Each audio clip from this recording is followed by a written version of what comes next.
الحمد لله وكفى وسلام على عباده الذين اصطفى أما بعد فأعوذ بالله من الشيطان الرجيم بسم الله الرحمن الرحيم قل يا عبادي الذين أسرفوا على أنفسهم لا تقنطوا من رحمة الله إن الله يغفر الذنوب جميعا إنه هو الغفور الرحيم وقال تعالى في مقام آخر وإني لغفار لمن تاب وآمن وعمل صالحا ثم اهتدى وقال النبي صلى الله عليه وسلم التائب من الذنب كمن لا ذنب له أو كما قال عليه الصلاة والسلام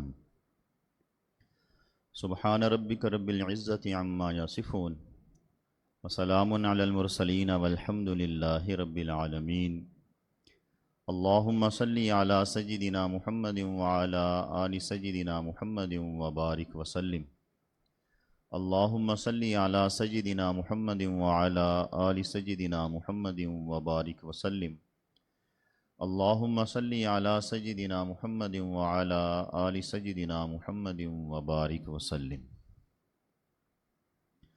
شہر رمضان شہر غفران ہے۔ اللہ رب العزت نے اس مہینے کے اندر اپنی بخشش کو نہایت آسان فرما دیا۔ اللہ رب العزت صرف ہمارے ایسے بادشاہ نہیں ہیں کہ ہمیں وہ حکم دیں کہ یہ عمل کرنا ہے، یہ عمل کرنا ہے، اس سے بچنا ہے اور اس سے بچنا ہے، نہیں، بلکہ اللہ تعالی ہم سے بے لوث محبت فرماتے ہیں۔ ہمارے حضرت جی رحمہ اللہ فرمایا کرتے تھے اس دنیا میں جتنے بھی رشتے ناتے ہیں، جتنے بھی تعلقات ہیں، سب کے پیچھے کوئی نہ کوئی غرض ہوتی ہے، لیکن اللہ تعالیٰ کا رشتہ، اللہ تعالیٰ کے ساتھ محبت کا معاملہ یا اپنے بندوں کے ساتھ اللہ تعالیٰ کا تعلق کچھ ایسا ہے کہ اس میں کسی قسم کی لالچ نہیں ہے، غرض نہیں ہے، بے لوث محبت فرماتے ہیں۔ اس محبت کا تقاضا یہی تھا کہ اگر کبھی انسان سے گناہ ہو جائے تو اللہ تعالیٰ اپنی طرف پلٹنے میں دروازے کھلے رکھیں۔ یہ جو توبہ ہے، یہ اللہ تعالیٰ کی جو بخشش ہے، یہ حقیقت میں اللہ تعالیٰ کا اپنے بندوں سے محبت اور پیار کا معاملہ ہے۔ ہم اس زاویے سے اس بات کو سمجھنے کی کوشش کریں تو ہمیں اس کا فائدہ ہوگا انشاءاللہ۔ جیسے ماں اپنے بیٹے پہ الزام نہیں آنے دیتی، کوئی اس کو کہے نا جی آپ کا بیٹا بگڑ گیا ہے، آپ کا بیٹا تو خراب ہو گیا ہے، فلاں عیب میں مبتلا ہو گیا ہے، تو ماں کہتی نہیں نہیں میرا بیٹا تو ایسا نہیں ہے، ہاں فلاں دوست کی دوستی نے اس کو بگاڑ دیا ہے، فلاں جو اس کے دوست تھے، اس کی جو صحبت میں رہنے والے لوگ تھے، انہوں نے اس کو بگاڑ دیا ہے، در حقیقت میرا بیٹا ایسا نہیں ہے۔ اب وہ جانتی ہے کہ میرا بیٹا گناہوں میں مبتلا ہو چکا ہے، عیوب میں عیب زدہ ہو چکا ہے، لیکن اپنے بیٹے پہ وہ الزام نہیں آنے دے رہی۔ کیوں؟ ماں کی جو محبت ہے اس کا تقاضا یہی ہے کہ وہ اپنے بیٹے پہ الزام نہ آنے دے، وہ مجبور ہے۔ خاوند کے بارے میں کسی عورت کو شکایت لگائی جائے، اس کی بیوی سے کہا جائے تمہارا خاوند تو بگڑ گیا ہے، وہ تو نالائق نکلا ہے، تو آگے سے وہ بھی یہی کہتی ہے نہیں نہیں میرا خاوند تو بہت اچھا ہے، ہاں اس کے دوستوں نے اس کو خراب کر دیا ہے۔ کیوں؟ کہ بیوی اپنے خاوند سے محبت کرتی ہے، اور اس محبت کی وجہ سے وہ یہ نہیں کہنا چاہ رہی کہ جی میرا خاوند واقعی بگڑا ہوا ہے، بلکہ وہ کہہ رہی ہے کہ نہیں اس کے دوستوں کا قصور ہے، میرے خاوند کا قصور نہیں ہے۔ تو اللہ تعالیٰ جو 70 ماؤں سے بڑھ کر محبت فرماتے ہیں اپنے بندوں سے، تو وہ بھی اپنے بندوں پہ الزام نہیں آنے دینا چاہ رہے۔ کبھی گناہ ہوتا ہے تو دروازے کھلے رکھتے ہیں، بالفرض کوئی بندہ کسی کو کہہ دے کہ جی تو نے فلاں گناہ کیے ہے، یا بالفرض قیامت کے دن کوئی دوسرے کو الزام ٹھہرائے کہ جی آپ نے فلاں گناہ کیا تھا، تو اللہ تعالیٰ کو یہ بات پسند نہیں تھی. اللہ تعالیٰ نے بھی شیطان پیدا کر دیا. شیطان کو بنانے کا اور شیطان کو راندہ درگاہ کرنے کا ایک مقصد بھی یہی تھا. ایک بیان میں ہمارے حضرت جی رحمہ اللہ فرما رہے تھے کہ جب اللہ تعالیٰ نے یہ فرما دیا تھا کہ اسجدوا لآدم، کہ آدم کو سجدہ کرو، تو اس نے سجدہ نہیں کیا. فرشتوں نے سجدہ کیا، وہ مقبول ٹھہرے. شیطان نے سجدہ نہیں کیا تو راندہ درگاہ ہو گیا. اللہ نے فرمایا میری دربار سے نکل جا، تو مردود ہے. اب جب یہ معاملہ ہو گیا تھا تو اللہ تعالیٰ کو اس کو جہنم میں بند کر دینا چاہیے تھا، ہلاک کر دینا چاہیے تھا. لیکن اللہ تعالیٰ نے اس کو پھر بھی ڈھیل دی، اور عین غصے کی حالت میں ڈھیل دی. حضرت جی فرما رہے تھے کہ شیطان جانتا تھا کہ اللہ تعالیٰ غصے کی حالت میں بھی اپنی رحمت کا دامن نہیں چھوڑتے. ان کی رحمت غصے پہ ہمیشہ غالب رہتی ہے، وہ مغلوب الغضب نہیں ہوتے. اسی وجہ سے شیطان آگے سے کہنے لگا کہ آپ مجھے مہلت دیجئے، دعا مانگ رہے اللہ تعالیٰ سے، حالانکہ جانتا ہے اللہ غصے میں ہے، ناراض ہیں، لیکن یقین تھا کہ اس غصے کے عالم میں بھی اللہ میری دعا سنیں گے، کیونکہ وہ مغلوب الغضب نہیں ہو سکتے. غصہ ان کی رحمت پہ غالب نہیں آ سکتا. تو اللہ نے اس کو مہلت دے دی. اب یہ مہلت کیوں دی ہے؟ اس کو ہمارا اور اپنا دشمن کیوں قرار دیا ہے؟ اس لیے کہ اللہ ہم سے محبت فرماتے ہیں. کوئی بندہ دوسرے کو یہ نہ کہہ سکے کہ یہ جی تم نے خود گناہ کیے ہے، بلکہ جب بھی کوئی دوسرے کو کہے گا تو یہ کہے گا کہ شیطان نے گناہ کروائے ہے. جی فلاں آدمی نے گناہ کیا ہے، جی نہیں، فلاں آدمی سے شیطان نے گناہ کروا دیا ہے. قیامت کے دن بھی جب نامہ اعمال پیش کیے جائیں گے تو وہاں کی اور ادھر تو قبول نہیں ہوگا. ہاں جس بندے نے توبہ کی ہوگی تو اللہ تعالیٰ فرمائیں گے کہ میرے بندے سے شیطان نے گناہ کروا دیے تھے، اس نے توبہ کر لی، لہٰذا میں اپنے بندے کو معاف کر کے جنت کا فیصلہ سناتا ہوں. تو اس وقت بھی اپنے بندے پہ الزام نہیں آنے دیں گے. وہ اتنی کریم پروردگار ہیں کہ اپنے بندے سے محبت فرماتے ہیں تو بے لوث محبت فرماتے ہیں، بے غرض محبت فرماتے ہیں. اس محبت کے تقاضوں میں کہ یہ بھی ہے کہ جب بندہ دور نکل جاتا ہے، جب بندہ گناہ کی زندگی اختیار کر لیتا ہے، اللہ رب العزت کو ناراض کر بیٹھتا ہے، تو اللہ تعالیٰ کا دروازہ ہمیشہ کھلا پاتا ہے. ہمارے حضرت جی اکثر یہ واقعہ بیان فرمایا کرتے تھے کہ بنی اسرائیل کا ایک گناہ گار آدمی تھا، انتہائی گناہوں کی وجہ سے ذلیل ہو چکا تھا. بستی قوم شہر والوں نے ارادہ کیا کہ جب یہ مرے گا تو ہم اس کا جنازہ بھی نہیں پڑھیں گے، غسل بھی نہیں دیں گے، کفنائیں گے بھی نہیں، بلکہ اس کو روڑی پہ پھینک دیں گے جہاں پر لوگ کوڑا پھینکتے ہیں، گندگی پھینکتے ہیں، اس کا یہی انجام ہو. اب لوگوں نے ارادہ کر لیا. جب اس کے مرنے کا وقت قریب ہوا اور لوگوں نے محسوس کر لیا کہ اب اس کی آخری سانسیں چل رہی ہیں، تو اس کو انہوں نے واقعی اٹھا کے قوم کی روڑی پہ پھینک دیا. جہاں لوگ کوڑا کرکٹ ڈالتے تھے، گندگی ڈالتے تھے، وہاں پہ ڈال دیا. اب یہ اس انتظار میں تھا کہ میرا کوئی دوست گزرے گا تو مجھے سنبھال لے گا، کیونکہ چل نہیں سکتا تھا، اٹھ نہیں سکتا تھا، یا میرا کوئی رشتہ دار برادری والا گزرے گا تو مجھے یہاں سے وہ اٹھا لے گا. وقت گزرتا رہا اور یہ وہیں پہ پڑا رہا، حتیٰ کہ شام کا وقت ہونے لگا. شام کے قریب کیا دیکھتا ہے کہ اس کے جو گھر کا دروازہ کھلا تھا وہ بھی بند ہو گیا. بیوی نے بھی دروازہ بند کر لیا، اولاد تھی نہیں، اکیلی گھر میں بیوی تھی یا یہ تھا. جب گھر کا دروازہ بھی بند پایا تو اب آسمان کو دیکھ کے کہتا ہے، اے اللہ، میں نے دائیں دیکھا کوئی نہیں آیا، میں نے بائیں دیکھا کوئی نہیں آیا، میں نے پیچھے دیکھا، آگے دیکھا، سارے دروازے بند تھے. اے اللہ، سنا ہے تیرا دروازہ گناہ گاروں پہ ہر وقت کھلا رہتا ہے. اے اللہ، اس حال میں جب قوم نے مجھے روڑی پہ پھینکا ہوئے ہے، کوڑے کی جگہ پہ پھینکا ہوئے ہے، واقعی میں اس لائق ہوں، اگر میں توبہ کر کے آپ کی طرف آنا چاہوں تو آپ میرے لیے دروازہ کھول دیں گے. اب یہ اللہ سے دعا مانگ رہے ہیں، رو رہے ہیں، دل ہی دل میں احساس ندامت پیدا ہو گئی. اس حالت میں جب وہ مرنے کے قریب ہے، اللہ کو منا رہے، راضی کر رہے، ساری زندگی غفلت میں گزر گئی.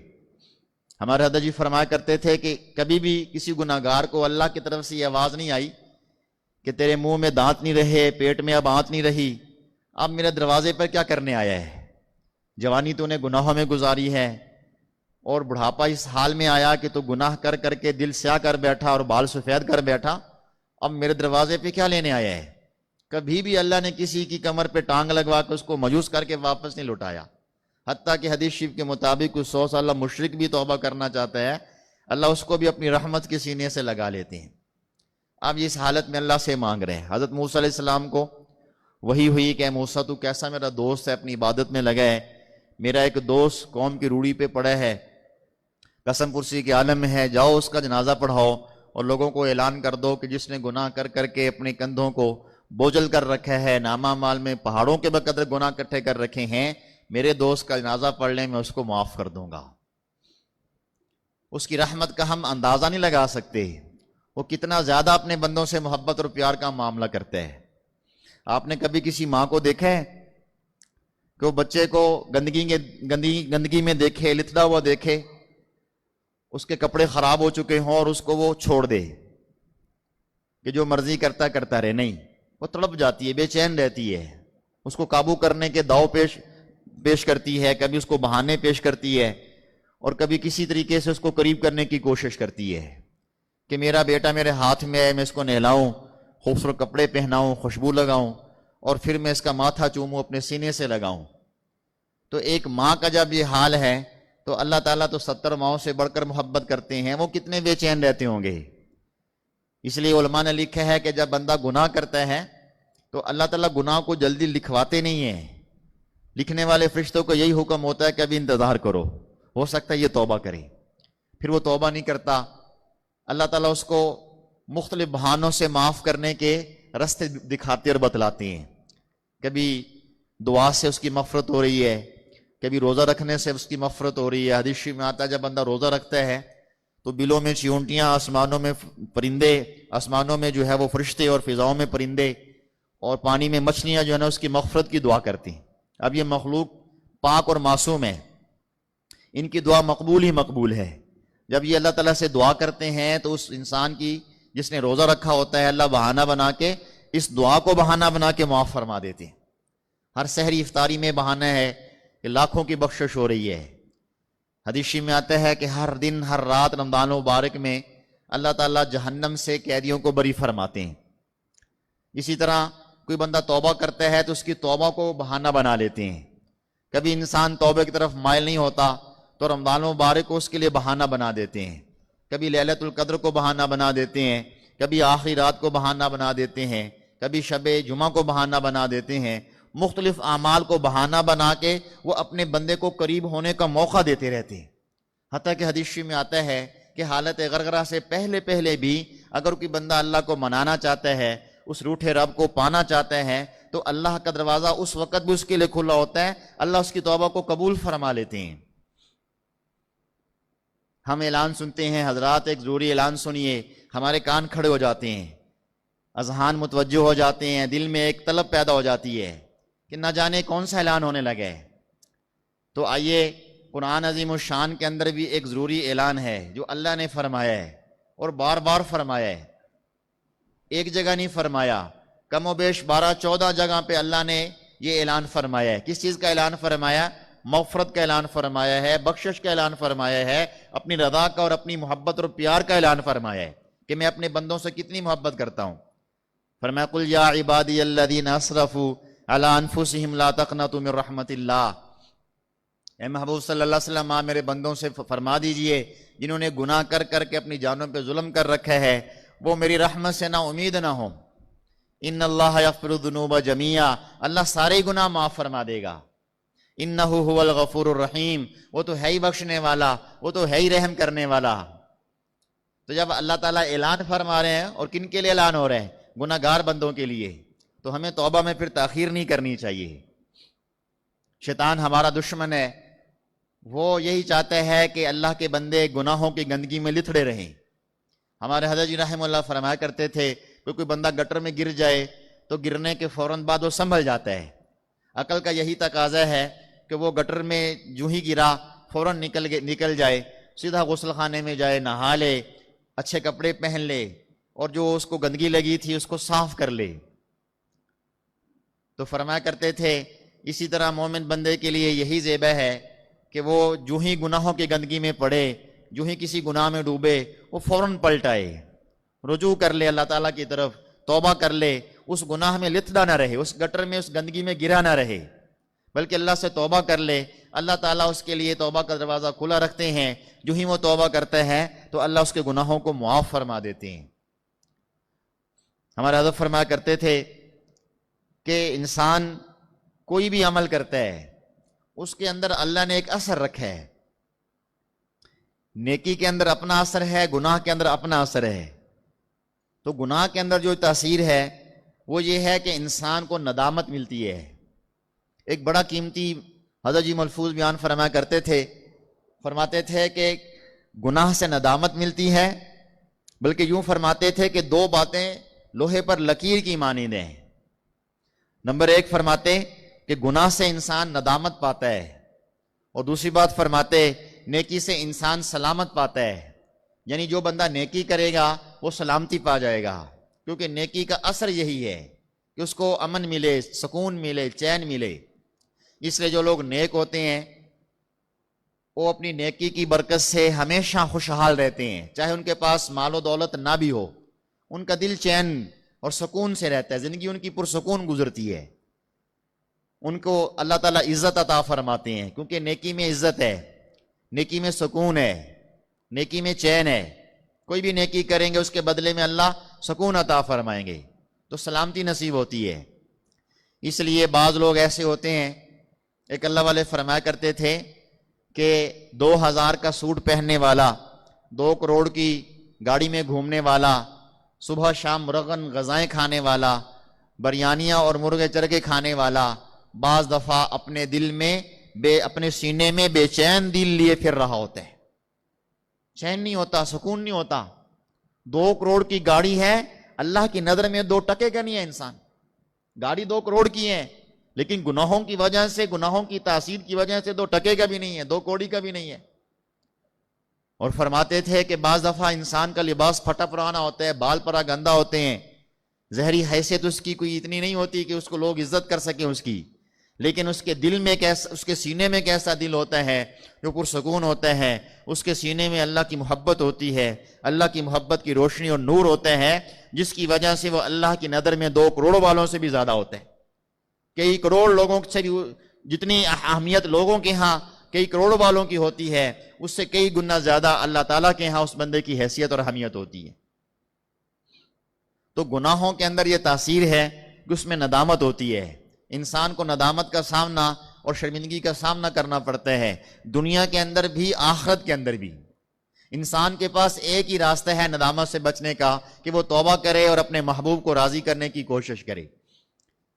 مفتی اعظم مفتی رشید صاحب لدھیانوی رحمۃ اللہ علیہ وہ فرمایا کرتے تھے کہ دنیا کے اندر جس انسان کو توبہ اور ندامت کی آگ لگ جائے، یعنی اس میں یہ احساس ندامت پیدا ہو جائے کہ میں گناہ گار ہوں، مجھے گناہ نہیں کرنے چاہیے تھے، اب گناہ کر لیے تو اب مجھے اللہ کی رحمت سے مایوس نہیں ہونا، میں نے اللہ کو راضی کرنا ہے۔ جیسے حضرت ابن عباس رضی اللہ تعالیٰ عنہما فرمایا کرتے تھے، جس نے کسی گناہ گار کو گناہوں کا عار دلاتے ہوئے اس کو مایوس کر ڈالا تو اس نے گویا کہ کفر کیا۔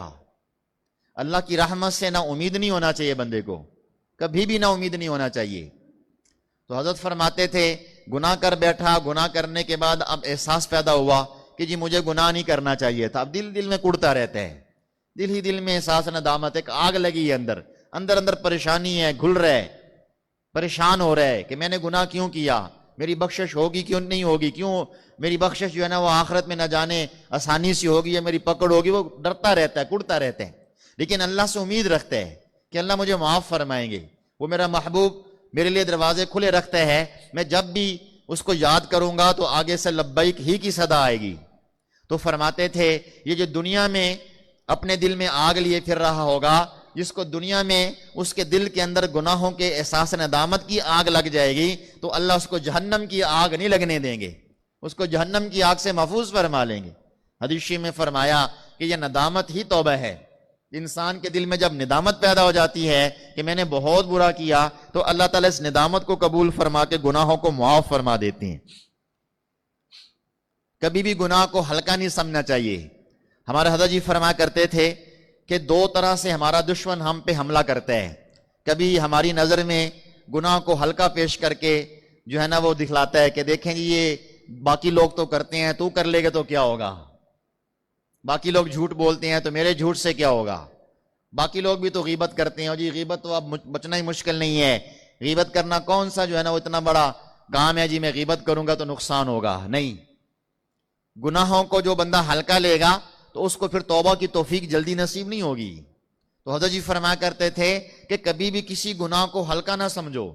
فرماتے تھے اللہ تعالیٰ نے جس طرح چھوٹی سی چھوٹی نیکی کے اندر بھی اپنی رضا کو چھپا رکھا ہے کہ کوئی بندہ یہ سمجھ کے چھوٹی نیکی چھوڑ دے کہ جی میں اس نیکی کو کروں گا تو کون سا مجھے بڑا اجر مل جائے گا، فرمایا ہو سکتا ہے اسی سجدے میں، اسی اشراق کے نفل میں، اسی تہجد کے 2 نفل میں جو تم یہ سمجھ کے کہ بس نہ پڑھوں گا تو نفلی کام ہے، خیر ہے، ہو سکتا ہے اللہ اسی سجدے میں آپ اپنی رضا کا جو ہے نا وہ اعلان کر رکھا ہو، اپنی ولایت کا اعلان کر رکھا ہو، اسی چھوٹی سی نیکی پہ اللہ آپ سے راضی ہو جائیں۔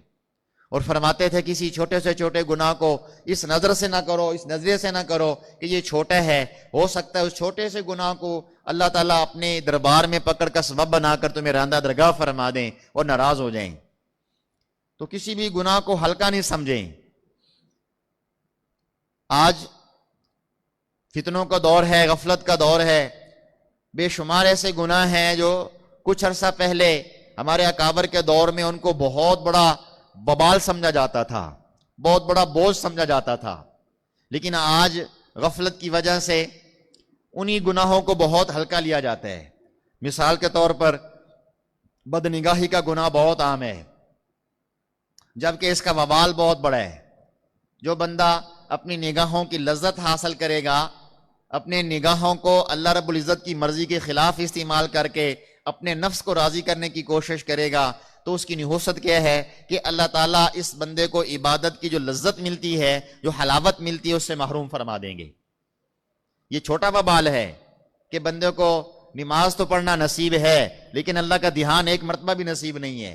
این سجدے کی حالت میں سبحان ربی الاعلیٰ بندہ پڑھ رہا ہے، لیکن اس حالت میں بھی دھیان بندہ کا دکان کاروبار بازار میں گھوم رہا ہو، تو اس گناہ کی وجہ سے اللہ نے نماز کی حلاوت ہم سے چھین لی، مزہ چھین لیا، وہ کیفیت چھین گئی۔ پھر اس کا ایک اور وبال بھی ہے کہ آخری وقت خاتمہ خطرے میں پڑ جاتا ہے۔ ہمارے حضرت جی فرما رہے تھے کہ میں نے اپنے شیخ خواجہ مرشد عالم رحمۃ اللہ علیہ سے عرض کیا کہ حضرت یہ جو بدنگاہی سے خاتمہ انسان کا اچھا نہیں ہوتا، اس کی وجہ کیا ہے؟ تو ہمارے پردادا پیر حضرت خواجہ مرشد عالم رحمۃ اللہ نے فرمایا کہ وجہ یہ ہے کہ اللہ تعالیٰ غیور ہیں، یہ اللہ کی غیرت کا معاملہ ہے۔ اللہ چاہتے ہیں کہ میرے اس بندے کے دل میں میری ہی محبت ہو، غیر کی محبت نہ ہو۔ جب یہ غیر کی محبت سے کسی کو دیکھتا ہے، اس کے دل میں غیر کی محبت آتی ہے، تو اللہ سب سے قیمتی چیز ایمان اس بندے کا اس سے چھین لیتے ہیں۔ تو دیکھو ہماری نظر میں چھوٹا سا گناہ ہے، لیکن وبال کتنا بڑا ہے کہ آخری وقت میں قیمتی اثاثہ ہمارا داؤ پہ لگا ہوا ہے، خطرے میں پڑا ہوا ہے، اور ہمیں اس کی ٹینشن نہیں ہے۔ ہمارے بزرگ فرماتے ہیں گناہوں کی فکر ختم ہو جانا کہ میرے ان گناہوں سے اللہ ناراض ہوں گے، یا ان گناہوں کا اثر مجھے نہیں ملے گا، یا گناہوں کی وجہ سے بندے میں ڈر ختم ہو جائے کہ اس کی وجہ سے مجھے عذاب نہیں ملے گا، تو فرمایا کرتے تھے انسان سمجھ لے کہ اللہ اس سے روٹھ چکے ہیں، اللہ ناراض ہو چکے ہیں۔ کیوں؟ اس لیے کہ جن لوگوں سے اللہ محبت فرماتے ہیں ان لوگوں کو اللہ احساس ندامت ضرور عطا فرماتے ہیں۔ ہم نے اپنے شیخ سے اور بھی بزرگوں سے یہ بات سنی کہ جو اہل محبت ہوتے ہیں وہ مردود نہیں ہوتے، اللہ ان کو رد نہیں فرماتا۔ اور دوسری بات فرماتے تھے کہ جو اہل اللہ کی صحبت میں آتے ہیں اللہ ان کو بلا توبہ مرنے نہیں دیتے، ان کو توبہ کی توفیق ضرور عطا فرماتے ہیں۔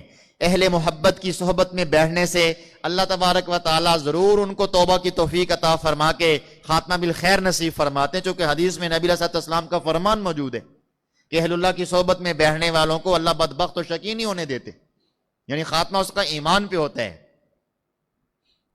تو اہل محبت جو ہے مردود نہیں ہوتے۔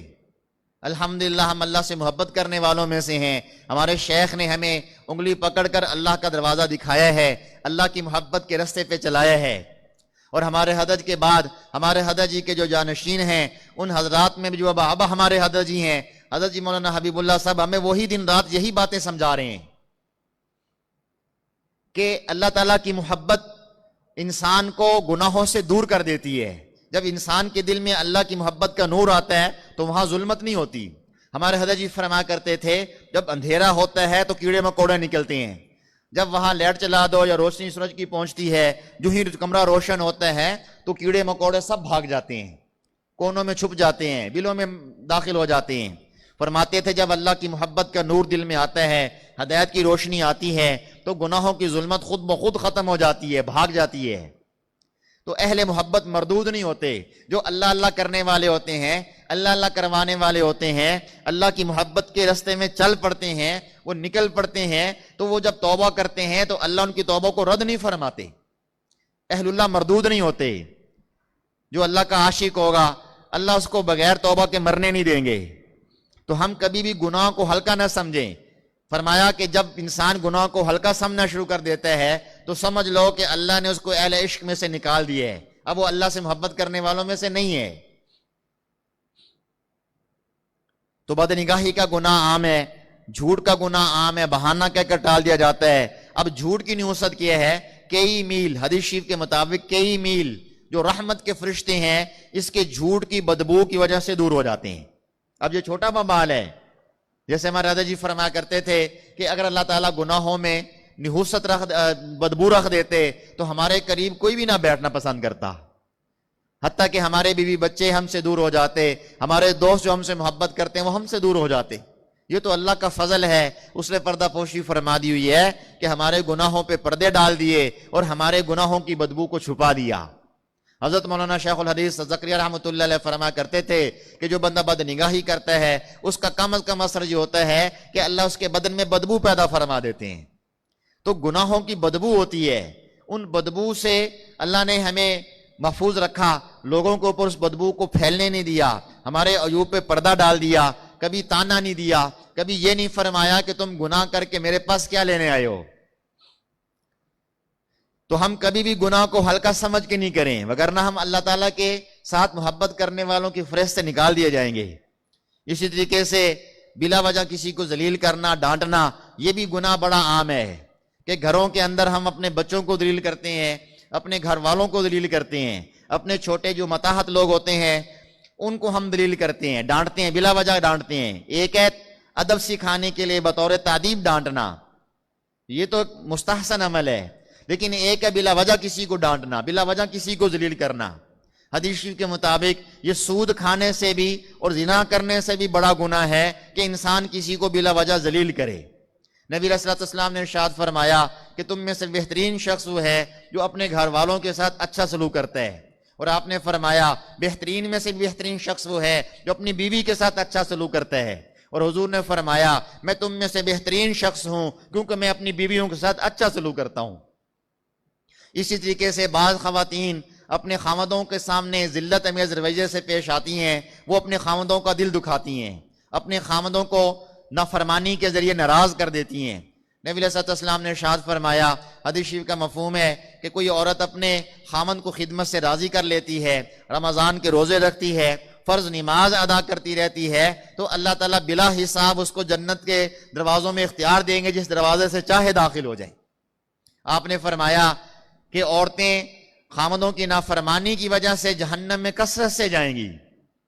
تو گھروں کے اندر کا ماحول ایسا ہے کہ ہم گھروں کے اندر جو ہمارے متاحت ہوتے ہیں ان کو ذلیل کرنے کو گناہ نہیں سمجھتے، حالانکہ اللہ کی نظر میں یہ بہت بڑا گناہ ہے کہ انسان کسی کو ذلیل کرے، کسی کو بے عزت کرے، یا کسی کی جو ہے نا وہ عزت کو داؤ پہ لگا دے. وہ چاہے اپنی بیوی کیوں نہ ہو، بیوی کے لیے خامند ہی کیوں نہ ہو، وہ اپنا چھوٹا بھائی کیوں نہ ہو، وہ اپنی اولاد ہی کیوں نہ ہو. بعض لوگ اپنی اولاد کو بے عزت کرنا اپنا حق سمجھتے ہیں، ان کو لوگوں کے سامنے ڈانٹنا ذلیل کرنا اپنا حق سمجھتے ہیں، حالانکہ شریعت نے اس کی اجازت نہیں دی. تو یہ گناہ ہماری نظر میں ہلکا ہو گیا. تو ہم جب گناہ کو ہلکا سمجھ کے کریں گے تو پھر ہماری توجہ اس گناہ سے توبہ کی طرف نہیں جائے گی. ہمارے حضرت جی فرمایا کرتے تھے کہ جب انسان جس بیماری کو جان لیتا ہے مگر اس کے خطرات کو نہیں جان پاتا تو اس کے علاج کی طرف متوجہ نہیں ہوتا. فرماتے تھے جب بیماری کا اس کے مضرات کا پتہ چل جائے کہ اس بیماری کا نقصان کتنا زیادہ ہے اور کتنی جلدی اس بیماری سے موت آ سکتی ہے تو پھر انسان ترلے مارتا ہے. پنجابی میں کہتے ہیں ترلے مارنا، کوششیں کرنا، کہ انسان کوشش کرتا ہے کہ اس گناہ سے میں توبہ کروں، یہ اللہ تعالیٰ میرے اس گناہ کو معاف فرما دے. تو گناہ کو ہلکا سمجھ کے کریں گے تو پھر جو ہے نا وہ توبہ مشکل ہو جاتی ہے. اور دوسرا فرمایا کہ جو بندہ گناہ اس لیے کرتا ہے کہ مجھے اچھا لگتا ہے، شیطان ہمارا دشمن ہے، اللہ کا دشمن ہے، وہ گناہوں کو مزین کر کے پیش کرتا ہے. گناہ انسان کی نظر میں اچھے لگنے لگ جائیں تو تب بھی سمجھ لو کہ اللہ ہم سے ناراض ہو گئے ہیں. اس لیے کہا گیا کہ لا تحقرن صغیرۃ ان الجبال من الحصى، کہ تم گناہ کو ہرگز چھوٹا نہ سمجھو، اس لیے کہ بڑے بڑے پہاڑ چھوٹے چھوٹے پتھروں سے مل کر بنتے ہیں.